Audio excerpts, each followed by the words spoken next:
들의 길은 망하리로다. 아멘. 우리 말씀 듣기 전에 다시 한번 기도하겠습니다. 하나님, 이 시간 저희가 살아계신 주의 말씀 앞에 서기를 원합니다. 이 말씀이 저의 삶을 새롭게 하는 살아있는 능력 있는 주의 말씀 될 수 있도록 성령께서 이 시간 마음껏 역사하여 주옵소서.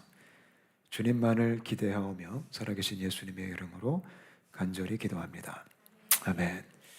그 주보 안쪽 보시면 그 설교 노트가 있습니다. 참고해 주시면서 말씀을 함께 나누겠습니다. 저희가 지난주부터 성령의 열매라는 주제를 가지고 시리즈 설교를 시작했습니다. 이번 주와 이제 지난주에는 저희가 성령의 열매, 이 열매라는 기본적인 이 성경의 원리들을 지금 좀 같이 나누고 있고요. 이제 다음 주부터는 본격적으로 갈라디아서 5장의 말씀에 나오는 그 성령의 열매 9가지 속성에 대해서 우리가 하나씩 같이 공부하게 됩니다. 저는 소망하기는 우리가 이번 시리즈를 통해서 성령의 열매에 대해서만 우리가 배우는 것이 아니라 우리의 삶 속에 실질적으로 아름다운 성령의 열매가 맺히게 되시기를 축복합니다. 하나님 말씀은 지식용이 아닙니다. 하나님 말씀은 정보용이 아닙니다. 하나님의 말씀은 실제입니다. 저는 주의 말씀이 우리 삶 속에 살아 움직였으면 좋겠습니다. 그게 예수 믿는 사람들이 누릴 수 있는 축복입니다. 하나님 말씀이 경험이 되어지면 이 말씀의 능력이 얼마나 큰지를 우리가 알아갈 수가 있습니다. 우리의 삶 속에 이 주의 말씀의 능력이 정말 경험되어지고 체험되어져서 우리가 말씀에 붙들림 바 되는 그런 사람들 되었으면 좋겠습니다. 아멘. 그 노트 1번 보시면 복습이라고 써 있죠. 크게 5가지를 제가 정리해 놨는데요. 일단 지난주에 나눴던 내용들을 간단하게 복습해 드리면 한마디로 얘기하면 바로 이겁니다. 우리가 열매를 맺기 위해서는 우리가 정말 주님께서 기뻐하시는 성령의 열매를 맺는 사람이 되기 위해서는 내가 어떻게 사느냐, 이것도 중요할 수 있겠지만 더 중요한 것은 내가 누구이냐, 이 문제입니다. 내가 어떻게 사는 것을 통해 열매가 맺힐 수도 있겠지만 정말 본질적으로 중요한 것은 내가 누구인지 그게 확실해져야지 열매 또한 확실해지는 겁니다. 그래서 존재 문제가 잘 다뤄져야지 우리가 열매 맺는 사람이 될 수 있습니다. 예수님께서도 그런 말씀하셨죠. 좋은 나무가 좋은 열매를 맺고요. 나쁜 나무는 나쁜 열매를 맺습니다. 좋은 나무가 나쁜 열매를 맺을 수 없고요. 나쁜 나무가 좋은 열매를 맺을 수 없습니다. 그러니까 우리가 열매를 맺는 사람이 되려면 우리가 뭐가 돼야 돼요? 좋은 나무가 되어야 됩니다. 여러분, 예수님을 믿는다는 게 뭘까요? 예수님 믿는 것은 나무가 바뀌는 사건입니다. 그게 예수 믿는 믿음입니다. 나쁜 나무를 잘 치장하는 사건이 아닙니다. 나쁜 나무에 좋은 장식을 입히는 사건이 아닙니다. 나쁜 나무에 좋은 열매를 갖다 붙이는 사건이 아닙니다. 그거는 종교입니다. 예수님을 믿는다라는 것은 내가 나무가 바뀐 사건입니다. 우리가 태어날 때 죄인이죠. 나쁜 나무로 태어납니다. 예수님을 믿는 그 순간 나는 죽고 내가 그리스도와 함께 십자가에 못 박혔나니 나쁜 나무가 뽑히고 이제 내 안에 그리스도가 사심이라 좋은 나무가 심겨지는 사건입니다.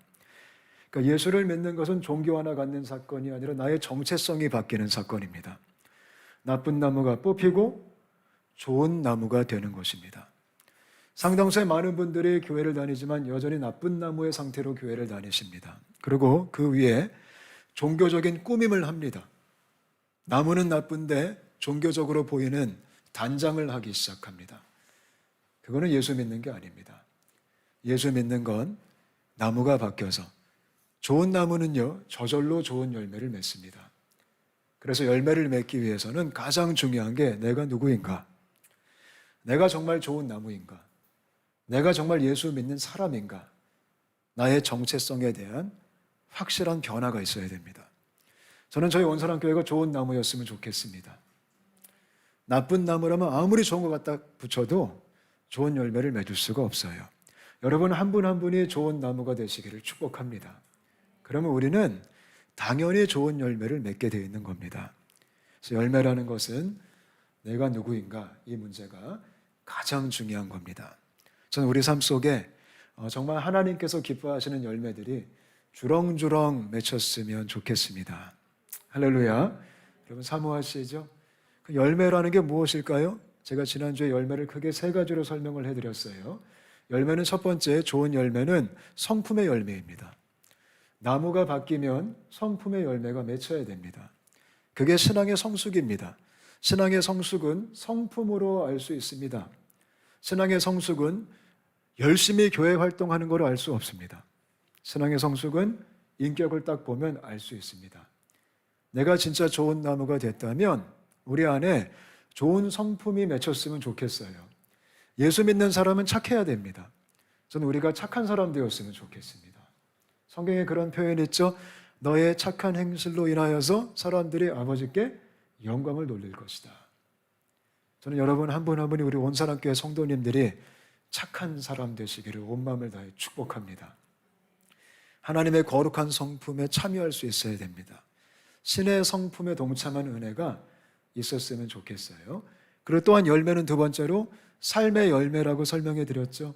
그러니까 성품뿐만 아니라 삶의 열매가 있어야 됩니다. 삶의 열매가 뭐냐면요, 쉽게 말씀드리면 before하고 after가 있어야 된다는 것이죠. 내가 예수 믿기 전의 삶과 예수 믿은 후의 삶이 달라야 됩니다. 똑같으면 안 됩니다. 그리고 똑같을 수가 없어요. 진짜 예수 믿는다면. 왜요? 나무가 바뀌었잖아요. 국적이 바뀌었잖아요. 왕이 바뀌었잖아요. 정체성이 바뀌었잖아요.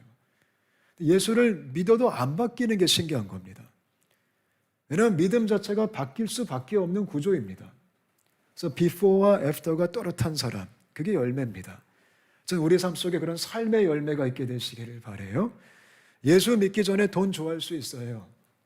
예수 믿고 난 다음에도 돈을 너무 좋아하신다면 그럴 수 없다라는 겁니다. 예수 믿기 전에는 쾌락을 좋아할 수 있습니다. 근데 예수 믿고 난 다음에도 여전히 좋아하고 있다면 어쩌면 안 믿는 것일 수도 있습니다. 여러분 이건 너무나 확실한 사건입니다. 그래서 그런 삶의 열매가 우리 가운데 정말 명확하게 맺히게 되시기를 축복합니다. 할렐루야. 헬스장 찌라시에만 비포 애프터가 있으면 안 돼요. 우리 크리스천의 삶 속에 비포 애프터가 있어야 됩니다. 그래서 그걸 사모할 수 있게 되시기를 바랍니다. 마지막에 열매라는 것은 사역의 열매죠. 그러니까 성품의 열매, 삶의 열매, 사역의 열매. 이 사역의 열매가 뭘까요? 쉽게 말씀해 드리면 나 때문에 다른 사람이 복을 받아야 됩니다. 나 때문에 다른 사람이 치유받아야 됩니다. 나 때문에 다른 사람이 생명을 누려야 됩니다. 나 때문에 다른 사람이 행복해야 됩니다. 사람을 살리는 것, 이게 사역의 열매입니다. 저는 우리 온사랑교회가 사람을 살렸으면 좋겠습니다. 우리 온사랑교회가 사람을 치유했으면 좋겠습니다. 여러분 한 분 한 분이 그런 분들 되셨으면 좋겠습니다. 아멘. 이게 열매입니다. 그래서 좋은 나무가 되면 우리가 가지치기 잘하고 가시덤불만 잘 경계한다면 이러한 예쁜 열매들을 주 앞에 드릴 수가 있는 겁니다. 좀 원하셨으면 좋겠어요. 정말 제가 궁금해서 그러는데요. 이 열매를 진짜 원하십니까? 아니면 너무 그냥 많이 들어왔기 때문에 또 열매 얘기야. 그러지 않았으면 좋겠어요. 이 간절함이 우리 안에 있었으면 좋겠어요. 정말 간절한 자들에게 하나님이 은혜 주십니다. 믿으시죠? 요즘 제가 이 간절한 예배가 너무나 사모가 돼요. 이 간절한 부르짖음이 너무나 사모가 돼요. 그래서 제가 요 며칠 동안 집에서 텔레비전을 유튜브에 연결해서 이 예배 실황을 좀 틀어놔요. 예배 실황. 특히 저기 해외에 열심히 예배 드리는 교회. 예배 실황을 틀어놓고 그 예배를 제가 보면서 또 같이 그 예배를 드리면서 그 마음이 얼마나 뜨거워지는지 몰라요. 젊은 청년들이 간절하게 주님을 찬양하고 간절하게 주님을 찾는 그 모습이 너무 예뻐요. 옛날 생각도 나고요. 저도 옛날에 청년 때 정말 주님을 너무 간절히 사모해서 주 앞에 가까이 나아가서 무릎 꿇고 너무 무릎을 오래 꿇고 있어서야 한 번은 제가 거의 한 3시간을 무릎을 꿇고 예배를 드렸어요. 너무 주님을 사모해서. 하반신 마비가 온 거예요. 이게 무릎을 꿇어 보니까 피가 안 통해가지고 감각이 없어진 거예요. 그러면서 일어나려고 했는데 일어나지지가 않는 거예요. 다리가 갑자기 꺾이면서 정말 부끄럽게 많은 사람들이 있었는데 휘청하고 넘어진 거예요. 그러면서 갑자기 피가 다리를 향해 내려가기 시작하는데 또 그 느낌은 으악 이러면서, 근데 그럼에도 불구하고 우리 주님이 너무 목말라서 너무 하나님을 닮고 싶어서 그렇게 주님을 찾았을 때가 있었어요. 그래서 제가 며칠 동안 그 실황들을 같이 보며 예배를 하면서 다시 저렇게 예배하고 싶다.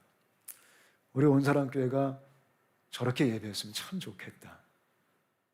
뭐 다른 거 차 떼고 포 떼고 다 떼서 그냥 오직 한 분 예수 그리스도 주님을 원합니다. 이런 마음으로 우리가 간절하게 주 앞에 나아갈 수 있다면 얼마나 감사할까요? 우리에게 그런 간절함이 있게 되시기를 축복합니다. 제가 경험해 보니까요, 간절한 자에겐 주님이 역사하십니다. 간절한 자에겐 주님이 은혜를 주십니다. 은혜 받아야 됩니다. 은혜 받으면 불평거리도 다 사라집니다. 은혜를 모르면 불평이 충만해요. 그게 은혜 없는 사람의 특징이에요. 투덜투덜.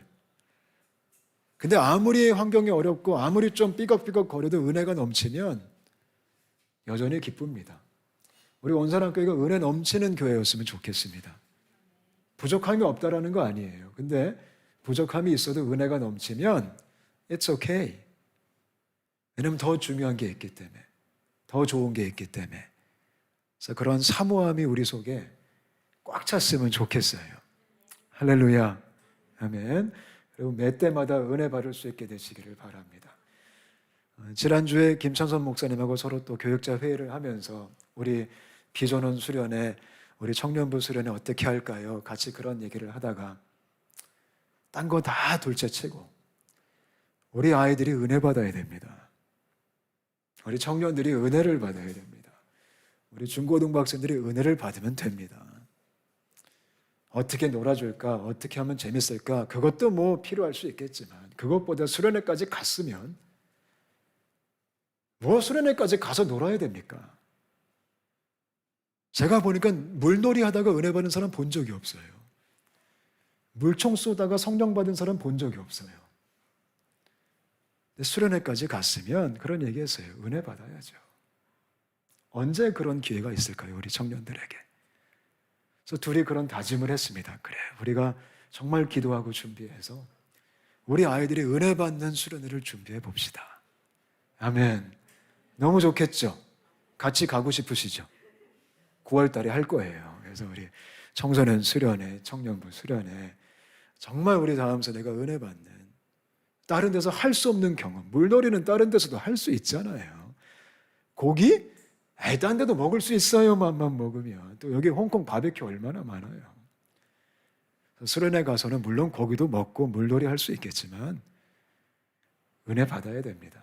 그래야지 열매가 실제가 되는 겁니다. 아멘. 이게 단순하죠. 그래서 그런 열매를 간절히 사모하시되, 오늘 설교 노트 보시면 중요한 몇 가지 원리가 있어요. 이거를 좀 잘 배웠으면 좋겠어요. 2번 볼게요. 우리가 열매를 정말 사모해야 되지만 열매는 독특한 특징이 하나 있어요. 그게 뭐냐면 시간이 걸립니다. 이게 열매라는 특징입니다. 여러분, 이 과일이라는 게 그렇잖아요. 그죠? 우리가 오늘 사과나무 심으면 내일 따먹어요? 그렇지 않죠? 사과나무 심었으면 열매는 시간이 걸려야지 맺히는 겁니다. 그리고 시간이 딱 걸려서 제때 맺는 과일이 맛이 있습니다. 우리가 읽었던 시편 말씀도 그런 표현을 하죠. 철에 따라 맺는 과일, 열매. 그 얘기를 주님께서 하시는 겁니다. 열매는 맺혀야 됩니다. 근데 열매는 그 시즌에 맺혀야 됩니다. 시즌이 굉장히 중요합니다. 그 철을 비껴가면 좀 일찍 따먹으면 맛이 없어요. 영양소가 완벽하지가 않아요. 그래서 설익은 과일은 좀 별로입니다. 특히 설익은 감은 아주 떨습니다. 먹을 수가 없습니다. 가장 맛있을 때, 가장 영양이 풍부할 때, 그게 철에 따라 맺는 과일입니다. 우리도 마찬가지예요. 예수 믿는 사람들도 우리가 열매를 맺어야 되고 우리가 성품의 열매, 삶의 열매, 사역의 열매를 굉장히 사모하는데 이 열매 또한 시간이 걸릴 수가 있습니다. 저는 저희가 영적으로 조급하지 않았으면 좋겠습니다. 주님을 인내하며 헌신하며 기다릴 수 있게 되시기를 바랍니다. 특히 우리 코리안들은 좀 불리하죠? 우리는 성격이 급해요, 안 급해요? 우리 완전 급하죠. 그래서 우리는 은혜도 좀 화끈하게 받고 변화도 빨리 됐으면 좋겠을 때가 있어요. 물론 그런 마음은 예쁘죠. 근데 그럼에도 불구하고 열매는 시간이 걸립니다. 저는 우리가 너무 급한 마음으로 설익은 열매를 맺지 않았으면 좋겠습니다. 아멘. 근데 반대로 그렇다고 또 너무 느긋하지 않으셨으면 좋겠어요. 또 간혹가다 그런 분들 계세요. 잘 됐다. 어차피 늦게 열리는 거야. 아, 대박이다. 그럼 뭐 편하게 살자. 언젠간 맺히겠지. 그러다가 낭패도 볼 수 있습니다. 저는 우리가 주님의 때를 사모할 수 있게 되시기를 축복합니다. 거기 2번에 제가 이렇게 썼어요. 빨리 맺히는 열매는 건강하지 않을 수 있습니다. 이거는 사실입니다. 그죠? 요즘 이렇게 우리가 과일을 사 먹다 보면 제철 과일보다는 좀 빨리 재배된 과일을 만날 때가 있죠. 참외를 요즘은 겨울에도 먹을 수 있어요. 요즘은 수박도 겨울에도 먹어요. 왜냐하면 테크놀로지가 생겼어요. 비닐하우스에 집어넣어가지고 빨리 익게 만드는 그런 기술이 발전한 시대에 살고 있습니다. 그런 좀 약간 인위적인 테크놀로지가 들어간 과일들은 어떤 특징이 있냐면 아주 예뻐요. 정말 보암직도 하고 먹음직도 해요. 색깔도 무슨 그림 그린 것처럼 오렌지가 진짜 오렌지 색깔이에요. 좀 약간 인위적이죠. 그게 만들어진 과일이에요. 근데 만들어진 과일은, 그렇게 빨리 맺힌 과일은, 제철을 무시하는 과일은 어떤 특징이 있냐면 영양소가 좋진 않아요. 그리고 제철에 맺은 열매와 맛은 현저하게 떨어져요. 그게 빨리 맺은 열매예요. 근데 요즘 우리는 너무 거기에 익숙해요. 비닐하우스, 어떤 기술. 제가 예전에 체육관에 있을 때 저희 회원 중에 제주도 출신 회원이 있었어요. 제주도가 뭐로 유명하죠? 예, 귤로 유명하죠. 그래서 이 아이가 안 믿는 아이인데 좀 권사님 같으셔가지고, 우리 회원인데 우리 권사님 같은 회원이 계셨어요. 이 때만 되면 저한테 이제 귤 상자를 보내요. 자기네 삼촌이 했던 과수원에서 요번에 수확한 귤을 한 박스를 보내요. 그러면 이 제철 과일을 딱 맞이하면 비닐하우스 과일하고 좀 달라요. 예쁘지가 않아요. 아주 못생겼어요. 상처도 많아요. 근데 다른 게 뭔지 아세요? 아주 본질적으로 다른 게 맛은 좋아요. 참 신기해요. 그게 제철 과일의 매력이에요. 영적으로도 똑같습니다. 영적 성숙은요, 빠르게 진행되지 않아요. 천천히 진행돼요. 기다릴 수 있어야 돼요. 가끔 우리 주변에 그런 사람 보이죠? 갑자기 바뀐 사람. 어디서 은혜 받고 왔는데 홀라당 뒤집어진 사람. 되게 부럽죠? 근데 그런 사람 마저 그게 빠른 성숙이 아니에요. 그 홀라당 뒤집어지게 보이는 게 성숙한 게 아니에요. 열정은 충만한데 그런 분들도 어느 순간 또 똑같이 제자리로 돌아와요. 영적 성숙은 항상 시간이 걸리는 거예요.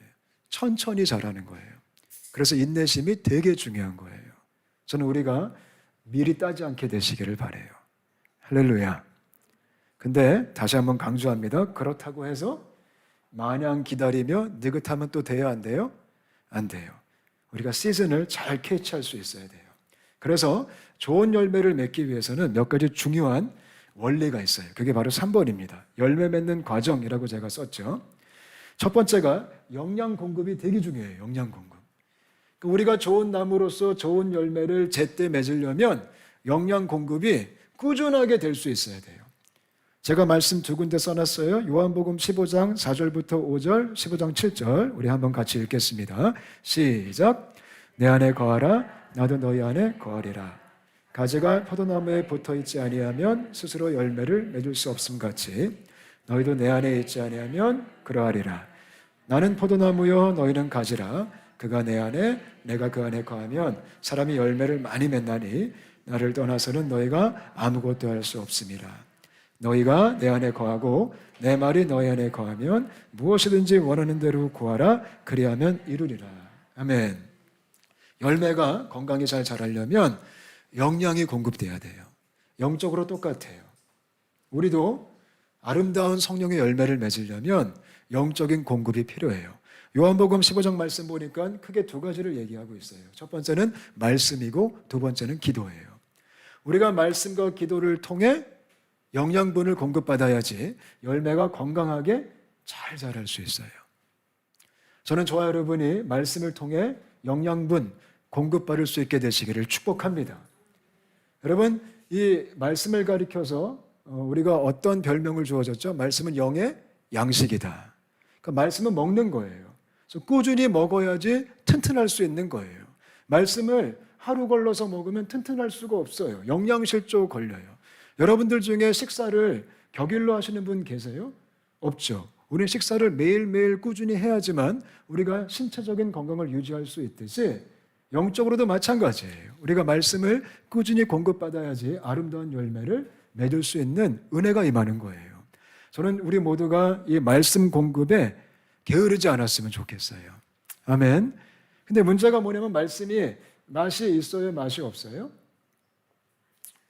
솔직하게 좀 별로일 때가 많아요. 가끔 뭐 재밌는 부분도 있긴 있지만 목사인 제가 아무리 들여다봐도 이 성경은 이게 일단 두껍고요. 일단 글씨가 작고요. 일단 그리고 이 내용도 어렵고요. 그리고 무슨 말인지 잘 모를 때가 상당히 많아요. 그래서 되게 어려워요. 그래서 힘들 때가 되게 많아요. 제가 곰곰이 생각해 봤어요. 여러분, 보통 우리가 음식을 먹을 때도 몸에 좋다라는 음식 있잖아요. 몸에 좋은 거. 맛있어요? 맛없어요? 보통 맛이 없죠? 참 신기하게 몸에 좋은 건 맛이 그렇게 없어요. 우리 아이들이 야채를 잘 먹어요? 안 먹어요? 안 먹죠? 아이들이 당근 좋아해요? 안 좋아하죠? 아이들이 가지 좋아해요? 전 가지가 옛날에 그렇게 싫었는데 요즘은 그렇게 좋아해요? 근데 가지 안 좋아해요. 왜요? 맛이 없으니까요. 우리 두 아들도요, 하다못해 다 큰 저희 딸도요, 밥을 먹으라고 하면 야채를 또 그렇게 구별해내요. 우리 막내는 정말 도사예요. 야채 구별해내기. 기가 막힙니다. 그렇게 안 먹어요. 몸에 좋은데. 왜요? 맛이 없으니까. 근데 그게 대부분 몸에 좋은 것의 특징이에요. 우리가 어른 되면 억지로 먹죠. 뭐를 위해? 건강을 위해. 마찬가지예요. 말씀도요. 힘들어요. 근데 우리가 꾸준히 먹다 보면 건강해지는 거예요. 믿으시죠? 우리가 지금 성경 통독하는 그룹 있잖아요. 한 30몇 명 같이 하시는데 벌써 지금 반을 뛰어넘었습니다. 얼마 안 남았어요. 얼마나 기쁜지 몰라요. 근데 쉽지 않죠? 처음에는 쉬울 줄 알았는데 하루 4장. 그것도 쉽지 않아요. 레위기 읽을 때 힘드셨죠? 레위기. 레위기는 목사인 저도 고통스러워요. 근데 레위기 어떻게 읽어야 되는지 아세요? 레위기는요. 생각을 하면 안 돼요. 그냥 읽으시면 돼요. 근데 말씀은 제가 보니까 비타민 같아요. 여러분 비타민을 먹으시면 바로 다음날 효과가 있습니까? 없죠? 제가 볼 때 비타민은 믿음으로 드시는 거예요. 몸에 좋겠지? 점점점. 말씀도 그거랑 비슷해요. 우리가 당장 먹으면 너무 힘들고 어려운데 비타민을 먹을 때 그게 아주 조용히 은근슬쩍 슬금슬금 우리 건강을 책임져 주듯이 말씀도 그런 거예요. 가랑비에 옷 젖듯이 우리를 든든하게 하는 거예요. 그래서 이거를 우리가 꼭 이 영양을 공급받았으면 좋겠어요. 아멘. 억지로라도 말씀을 피는 훈련이 되게 중요한 거예요. 물론 사모하는 마음으로 피면 더 좋고요. 근데 그게 안 된다면 하루에 한 장이라도 우리가 피기 시작할 때 하나님의 은혜가 임할 줄 믿으시기 바라요. 그리고 제가 이런 경험했어요. 맛이 없어도요. 먹다 보면 맛있어질까요? 안 그럴까요? 맛있어져요. 두리안 보면 기겁하시는 분들이 계세요. 그걸 어떻게 먹냐고, 그게 과일이냐고, 어떻게 이게 과일의 왕이냐고, 냄새가 왜 이러냐고 저희 아버지가 그러셨어요. 그래서 옛날에 저희 가족이 두리안을 먹으면 저희 내쫓겼어요. 아버지가 저희를 내보냈어요. 근데 저희 아버지가 어느 순간 이제 왕따가 되셔가지고 어쩔 수 없이 두리안을 시도하셨어요.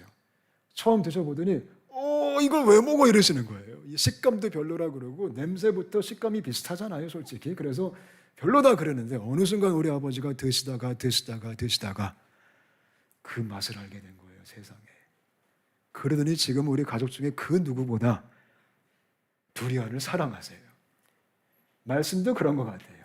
처음에는 이게 뭔 말이요? 이러고 보다가 읽다 보면 다윗의 고백처럼 꿀보다 더 달다. 이 말씀을 내가 너무 사랑한다. 그런 은혜가 있게 되시기를 바랍니다. 그게 영양 공급이에요. 그 다음에 기도가 있어요. 기도는 뭘까요? 하나님과 교제하는 시간이에요. 하나님과 얼굴과 얼굴을 대면해서 만나는 시간이에요. 여러분, 제가 질문할게요. 우리가 많이 만나다 보면 어떤 효과가 있을까요? 계속 자주 보면요, 어떤 은혜가 임하냐면 자주 보면 싫어도요 닮아요. 그게 자주 보는 것의 특혜예요. 사람도 마찬가지죠. 우리가 자주 만나다 보면 비슷해져요. 요즘 순모임 오랫동안 하셨잖아요. 제가 보니까 순별로도 특징들이 막 살아나는 것 같아요. 어떤 순의 특징. 그 순원들이 비슷해지더라고요. 제 아내도 지금 순을 맡고 있는데 제가 옆에서 가만히 보니까 제 아내가 섬기는 순은 특징이 있어요. 아주 시끄러워요. 시끌시끌하대요. 좋은 거죠. 그러니까 서로 닮아가는 거예요. 그게 은혜예요. 우리가 하나님과 교제하다 보면 누구를 닮아갈까요? 하나님을 슬슬 닮아가는 거예요. 얼마나 감사해요. 저는 우리 교회가 예수 닮았으면 좋겠어요. 아멘. 여러분 한 분 한 분이 하나님과 너무 교제를 많이 해서 하나님의 거룩한 성품에 참여할 수 있게 되시기를 축복합니다. 저도요, 그런 경험 참 많이 했어요. 사람들 닮아가는 거. 저도 제가 좋아하는 저의 히어로 목사님들이 계시거든요. 그래서 그런 목사님들하고 제가 교제를 하면요, 어느 순간 그 목사님을 제가 흉내를 내고 있는 거예요, 세상에. 제가 한때는 며칠 동안 이재철 목사님과 교제한 적이 있어요. 그러고 나서 제가 보니까 제가 설교를 그분처럼 하고 있는 거예요. 그렇게 재미없게. 우리 이재철 목사님 톤이 처음부터 끝까지 신실하세요. 그냥 모든 사람을 안식 가운데 보내는 은혜가 있으시거든요. 근데 어느 순간 제가 그분과 교제하고 새벽 설교를 하고 있는데 어쩜 그렇게 비슷하게 하고 있는지 제가 화들짝 놀랐어요. 야, 이게 이렇게 무섭구나. 며칠 같이 놀았다고 세상에. 또 때로는 제가 또 다른 목사님하고 교제하기 시작하면 그분처럼 제가 또 말투가 바뀌는 거예요. 제가 섬겼던 샘물교회는 부산 사람이 많았어요. 고신교회는 원래 부산 사람이 많아요. 그럼 저희 샘물교회는 경기도 성남에 있었음에도 불구하고 주로 사역자들이 어떤 언어를 사용하실까요? 경상도 사투리를 씁니다. 저는 서울 사람입니다. 근데 제가 그 교회 사역했을 때 한 9년, 7년 넘게 같이 있었거든요. 제가 세상에 표준말을 잃어버린 적이 있어요. 제가 사투리를 하고 있는 거예요, 세상에. 지난번에 저희 박 목사님 뵈셨죠? 설교 때마다 그러세요. 이게 뭔고 하니까. 이게 뭔고 하니까. 이게 무슨 일이고. 능력을 못하세요. 능력. 주의 능력으로 임하소서. 제가 어느 순간 주의 능력으로 닮아가는 거예요. 닮아가는 거. 같이 있다 보니까요. 같이 있다 보니까. 우리가 기도를 통해 주님과 교제하면 닮아가는 거예요. 그래서 그런 은혜가 있었으면 좋겠어요. 그래서 이 영양 공급이 너무 중요한 거예요. 또 두 번째로 그 노트 보시면 또 중요한 게 있어요. 열매 맺는 과정. 2번 단련이에요. 단련. 우리 욥기서 23장 10절 같이 읽어볼까요? 시작. 내가 가는 길을 그가 아시나니 그가 나를 단련하신 후에는 내가 순금같이 되어 나오리라. 아멘. 열매는요, 언제 가장 건강하게 튼튼하게 잘 자라냐면 역경을 통과할 때예요. 아까 제가 말씀드린 제주도의 귤 못생겼어요. 왠지 아세요? 온갖 비를 다 견디고 온갖 바람을 다 견디고 온갖 풍파를 다 견딘 바로 그 과일. 아주 튼튼해요. 아주 탱탱해요. 아주 싱싱해요. 그게 은혜예요. 그게 단련의 축복, 역경의 축복이에요. 마찬가지죠. 우리도 똑같아요. 우리도 신앙 안에서 믿음 생활을 하면서 주 앞에 좋은 열매, 우리가 건강한 열매를 맺으려면 반드시 하나님은 우리를 단련시키세요. 우리 입장에선 좀 불편하지만 좀 싫지만 우리 주님은요, 우리 인생의 역경을 통해서 우리를 사람 만드세요. 우리를 크리스천 만드세요. 우리의 성품을 빚으세요. 우리의 삶을 좀 만져주세요. 좀 고쳐주세요. 우리의 마음을 새롭게 하세요. 뭐를 통해? 고난을 통해서요. 욥은 얼마나 힘들었어요? 근데 욥이 이런 고백을 하는 거예요. 내가 그의 단련을 받은 후에 정금같이 나오리라. 혹시 여러분들 중에 요즘 힘드신 분들 계세요? 삶이 너무 어렵다. 사업이 너무 어렵다. 관계가 너무 어렵다. 자녀가 너무 힘들게 한다. 경제적으로 너무 힘들다. 몸이 너무 아프다. 너무 지금 고통스럽다. 혹시 인생의 고난 중에 계신 분들이 계십니까? 우리가 하나님을 기대했으면 좋겠어요. 우리 하나님이 지금 우리를 튼튼하게 하시는 거예요. 우리를 정금으로 만드시는 거예요. 여기서 사탄은 낙심하게 만들어요. 절망하게 만들어요. 불평하게 만들어요. 그러나 성령님은 여기서 기대하게 하는 거예요. 전 여러분의 인생에 성령의 은혜가 있었으면 좋겠어요. 그래서 역경을 불평의 도구로 사용하는 게 아니라 욥처럼 수많은 믿음의 선배님들처럼 역경과 고난을 기회로 잡게 되시기를 바라요. 열매 맺는 기회, 건강해지는 기회, 얼마나 감사해요. 이 자리에 힘드신 분들이 위로받으셨으면 좋겠어요. 절망하지 않으셨으면 좋겠어요. 절망의 영이 다 떠나갔으면 좋겠어요. 좌절의 영이 다 떠나갔으면 좋겠어요. 불평의 영이 다 떠나갔으면 좋겠어요. 우리 안에 기대가 생겼으면 좋겠어요. 내가 지금 정금이 되어가는 과정이구나. 내가 지금 좀 깎이는 과정이구나. 내가 지금 더 빛나는 하나님의 사람으로 만들어지는 과정이구나. 이런 기대감이 충만하게 되시기를 간절히 바랍니다. 그래서 고난은 축복이에요. 역경은 축복이에요. 그거를 발판 삼으셔서 그 위에 우뚝 쓰셔가지고 더 예수님 닮아갈 수 있게 되시기를 축복합니다. 아멘. 그래서 영양 공급하고 이 시련, 단련은 너무나 중요한 도구예요. 지속적으로 영양을 공급받으면서 우리가 인생의 역경의 인내를 통해서 우리 삶 속에 아름다운 열매가 많이 맺혔으면 좋겠어요. 그래서 여러분 한 분 한 분이 정말 이 땅에서 열매 맺는 참된 크리스천들 되셨으면 좋겠습니다. 저도 그렇게 되고 싶습니다. 마지막으로 노트 4번 보시면 열매 맺는 사람이란 카테고리가 있죠. 열매 맺는 사람은 크게 두 가지의 특징이 있어요. 1번, 하나님을 영화롭게 해요. 이게 열매가 있는 사람들의 삶의 모습이에요. 저는 우리의 삶을 통해 하나님이 영광 받으셨으면 좋겠습니다. 마태복음 5장 16절 같이 읽어볼까요? 시작. 이같이 너희 빛이 사람 앞에 비치게 하여 그들로 너희 착한 행실을 보고 하늘에 계신 너희 아버지께 영광을 돌리게 하라. 아멘. 너의 착한 행실을 보고, 아까도 얘기했죠. 이 은혜가 있었으면 좋겠어요. 여러분 때문에 하나님이 영광 받으셨으면 좋겠어요. 하나님이 높임 받으셨으면 좋겠어요. 주변 사람들에게. 얼마나 감사해요. 또 두 번째는요, 열매를 맺는 사람은 2번 보니까 사람들을 먹이고 섬겨요. 에스겔 47장 12절 같이 읽겠습니다. 시작. 좌우가에는 각종 먹을 과실나무가 자라서 그 잎이 시들지 아니하며 열매가 끊이지 아니하고 달마다 새 열매를 맺으리니 그 물이 성소를 통하여 나옴이라. 그 열매는 먹을만하고 그 잎사귀는 약재료가 되리라. 아멘. 열매가 있는 사람은 많은 사람들을 먹일 수 있어요. 우리 교회가 그런 교회 됐으면 좋겠어요. 많은 사람들에게 신령한 양식을 먹일 수 있는 그런 공동체가 되기를 소망합니다. 그리고 많은 사람들을 고치고 섬기고 치유하는 그런 여러분 되셨으면 좋겠어요. 얼마나 감사해요. 여러분들을 만나기만 해도 사람들의 새 힘을 얻었으면 좋겠어요. 우리 온사랑 교인과 스치기만 해도 마음이 평안했으면 좋겠어요. 아이들 등교시키는 시간에 온사랑 교회 엄마 만나면 회복되었으면 좋겠어요. 어머, 손만 한번 잡아도 마음의 기쁨이 회복되고, 그게 열매가 있는 사람들이에요. 열매가 있는 사람은 만나고 싶어요. 보면 기분 좋아요. 그리고 힘들 때 생각이 나요. 위로받고 싶거든요. 그게 교회가 돼야 돼요. 우리 교회가 그런 은혜가 있었으면 좋겠어요. 이 삶의 막다른 골목에서 온사랑 교회가 생각난다면 얼마나 좋을까요? 거기 한번 가볼까? 그분들 만나보니까 표정이 다르던데 한번 가보고 싶다. 그런 교회를 사모합니다. 또 정말 이 에스겔 말씀이 좋은 게 뭐예요? 잎사귀도 약재료로 쓰인다는 거예요. 이게 뭐냐면 버릴 게 없어요. 버릴 게 세상에.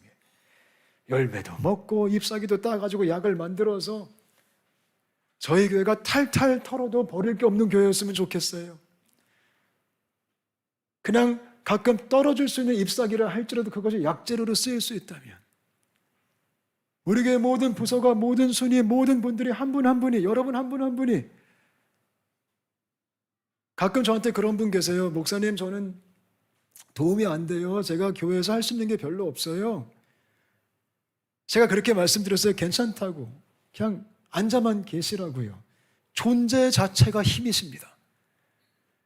그냥 내가 잎사귀처럼 간혹가다 떨어지는 존재라 할지라도 그 잎사귀마저 약재료로 쓰이는, 얼마나 고마워요. 버릴 게 없다라는 거죠. 다 중요한 거죠. 여러분 한 분 한 분이, 우리 온전한 공동체가 그런 열매, 그런 잎사귀가 돼서 이 홍콩 땅에서 생명을 흘려보내는 그런 주님의 생명의 물줄기가 되었으면 좋겠습니다. 같이 한번 기도하실까요? 기도하겠습니다. 우리 함께 합심해서 기도하고 싶습니다. 크게 두 가지 기도 제목을 드릴게요. 첫 번째 기도 제목은요, 우리가 다짐했으면 좋겠어요. 하나님, 내가 영양 공급을 꾸준히 받는 삶을 살게 하여 주옵소서. 내가 바쁘다는 핑계로 게을러서 하나님을 멀리하는 삶을 살지 않게 하여 주옵소서. 여러분, 열매는요, 하나님을 가까이 하면 할수록 맺힙니다. 이거는 정확한 공식입니다. 그래서 우리가 그런 다짐을 했으면 좋겠어요. 주님, 제가 매일매일 말씀과 기도를 통해 영양 공급받는 크리스천 되게 하여 주옵소서. 또 두 번째 기도 제목은요, 혹시 여러분들 중에 힘드신 분들이 계세요? 지금 삶이 어렵고 육신의 연약함과 또 사업의 어려움과 또 환경적, 상황적 고난 때문에, 시련 때문에 비바람이 몰아치고 있고 주님 너무 힘듭니다. 혹시 그런 분들이 계시다면 오늘 말씀을 붙들고, 주님, 내가 절망하지 않게 하시고 이 모든 것들이 나를 단련시키는, 나를 새롭게 하시는, 나를 치유하시는 하나님의 은혜로 우리가 기대하며 바라보게 하여 주옵소서. 낙심하지 않게 하시고 절망하지 않게 하시고 불평하지 않게 하시고 소망 가운데 주님을 신뢰하며 바라보는 마음가짐 있게 하여 주시옵소서. 우리 같이 한번 기도하실까요? 같이 기도하시겠습니다. 하나님 감사합니다. 주님, 저희가 이 아침에 다짐합니다.